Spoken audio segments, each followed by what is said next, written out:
Hello everyone, my name is John Lunzer. I'm a hydrologist with the Montana DNRC, and in lightning fashion today I'm going to go over the impacts of irrigation and land use change on return flows in the Gallatin Valley. We're going to do this by going over a hypothetical scenario by using realistic numbers. So it's going to be farmers Jack and Jill's 200-acre Gallatin property. We'll have a state where it's flood irrigated, it'll transition to pivot irrigation, and finally end up as developed land.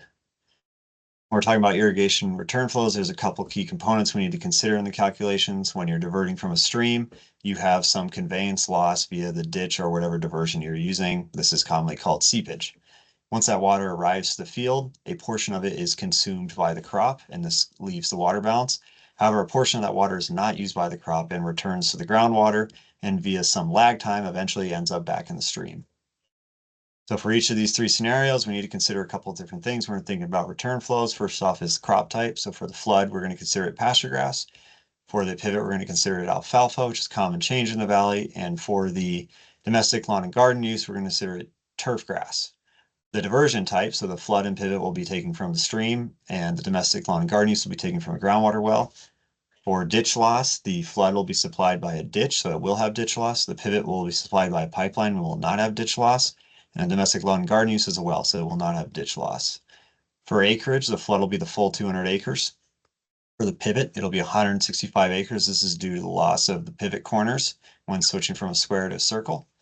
And the domestic lawn and garden use will be 25 homes, each irrigating a half acre of lawn and garden, so 12 and a half acres total.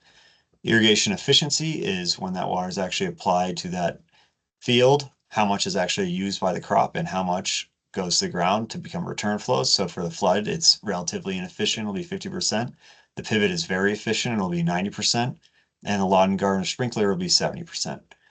Finally, time of year, we'll consider the flood, pivot, and lawn and garden use to be April through October, and the household domestic use to be year-round. Given this is a lightning talk, we can't go into all the fun calculations to get to this point, so we're just going to go over these final results here and look at the differences. So for scenario one, flood irrigation to pivot, we see a reduction in the volume extracted from the stream. We see no change in the amount extracted from the aquifer, but we saw an increase in the actual consumption in the system and what is actually consumed from the stream. And this is a product of the pivot being much more efficient than the flood irrigation, means it actually uses a lot more of that water. Subsequently, this means we're seeing less water go to the aquifer because that flood irrigation is inefficient. A higher portion of that water goes into the ground and returns to the aquifer and subsequently the stream. If we were to switch from flood irrigation directly to domestic and lawn and garden use, we would see an even bigger reduction in the amount taken from the stream because we are no longer diverting from the stream. We would see an increase in the amount extracted from the aquifer due to the groundwater pumping. We'd see an overall decrease in the amount of consumption of the diverted water from the stream because we're no longer diverting from it, but we'd see an increase in the consumption from the aquifer. And then we would see an even greater reduction in flows going to the aquifer via return flows.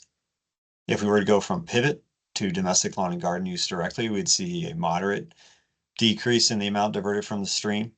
We'd see an increase in the amount extracted from the aquifer. We would see a large decrease in the overall consumption of the system. And this is a product of the high efficiency of the pivot. We'd see an increase in the consumption from the aquifer, and we'd see a much lesser reduction in flows going to the aquifer. The takeaways from this are return flows from flood irrigation provide significant recharge to the aquifer, and this is, again, a product of the inefficiency of the actual field application because half that water, when it's put on the field, is going to the ground and not being used by the crop. When you convert to pivot or develop land, you reduce this aquifer recharge. Stream flows, especially later in the season, are reliant on groundwater discharge, which is a product of aquifer storage. Groundwater extraction leads to stream depletion. So if you are pumping groundwater, you are capturing water that at some point would end up in the stream. So when we are going flood to pivot to groundwater, we are getting less and less return flows to the aquifer and increase groundwater extraction. And you can extrapolate this change to stress on the stream. So in the Gallatin, the 70s through the early 2000s, we saw a lot of the flood to pivot transition. And we're talking tens of thousands of acres. What we're currently seeing is a lot of transition from pivot irrigated land or non-irrigated land to develop groundwater use. So the amount of groundwater extraction continues to go up in the valley and the amount of return flows continue to go down.